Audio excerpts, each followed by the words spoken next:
So today we're going to talk a little bit about what gifted education or gifted curriculum is and isn't, and how you can apply this video to your classroom or to your homeschool classroom immediately. Hi, I'm Katie Anderson, gifted teacher, gifted endorsement teacher, curriculum writer, and mom. And I make these videos to help great parents become great teachers and to help great teachers feel even more empowered every day in what you do. All right, let's start with what gifted education and gifted curriculum is not. It's definitely not applauding kids who master the content really fast and giving them free time, or way to go, you mastered this content, you understand it, now I need you to go be my teacher helper and help everybody else understand it, right? It's definitely not just giving them more rote memorization and regurgitation or extra practice problems to fill up their classroom time. That is what gifted education definitely is not. If you're doing that, it's okay. Don't beat yourself up. It's probably because most of us don't get enough professional development and don't feel confident enough knowing what the heck we do with these kids when they finish early and when they master it. And it's really easy to use them as our helpers. So let's make a pledge today to stop doing that to the kids unless we are specifically working on those leadership skills and they want to be the teacher helper, okay? All right, so let's flip that around and talk about what gifted education is. The first thing it is we need to remember it's built on these kids' strengths. So we need to look for what their strengths are. What are they mastering really fast? What areas are they really, really good in? And then challenge them to take those to the next level.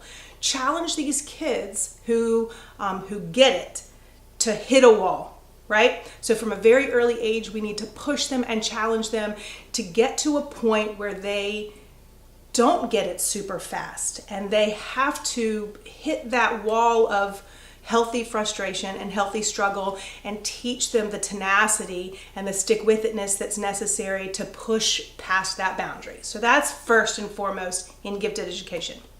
What else is it? Well, it's promoting and teaching those 21st century skills that you'll hear me talk about all the time.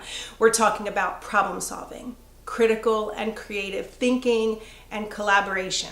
So here's where we ask them not just to prove to us on a test that they know the content, it's asking them to chew on it in a really deep way, where they're having to solve some real world problems, where they're having to come up with many solutions and try them out and see where that takes them, where they're having to make broader connections across curriculum, across disciplines, across concepts, and even time periods in history.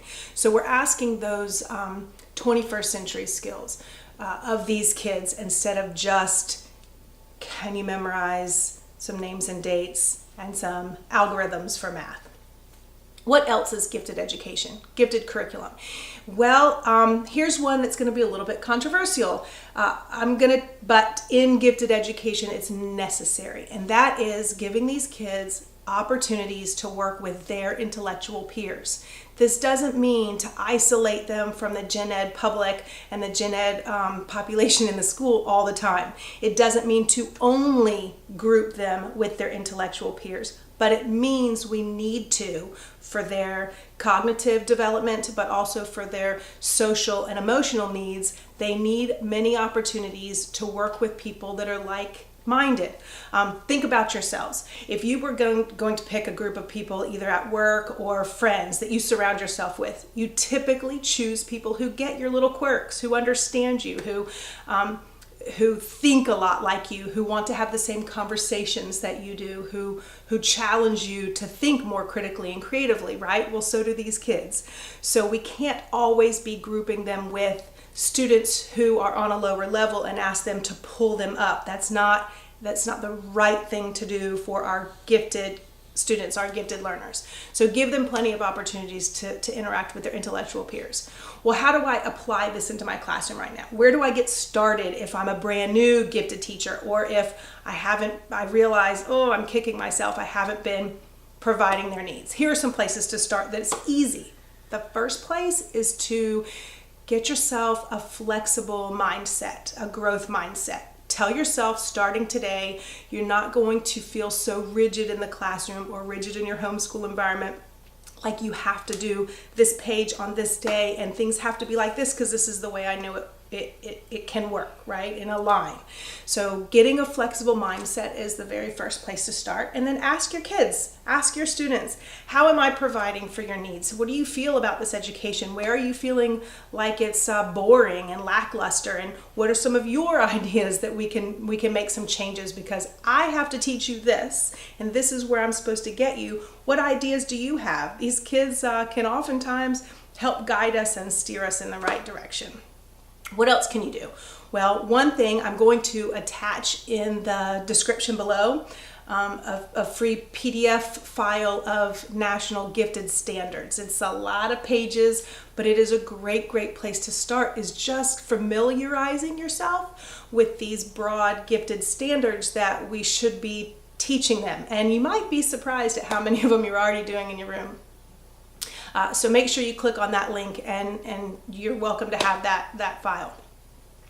What else? Well, start watching videos and reading articles on things like project-based learning, 21st century skills, and differentiation. I have some videos on these, but there's so many out there that if you want to really feel like those terms are second nature to you, that's definitely going to steer you in the right direction for gifted curriculum and gifted education. All right, so what if we don't? What if we don't do these things? Well, if we don't, these are the kids who are going to drop out. They're going to fail. They're going to feel like the system failed them. And oftentimes they end up in a lot of trouble. They end up using their gifted strengths and talents for something that may not be the productive, responsible citizens that we're trying to help them become. So we cannot fail them. We can't. We have to do this. It's imperative. Yeah.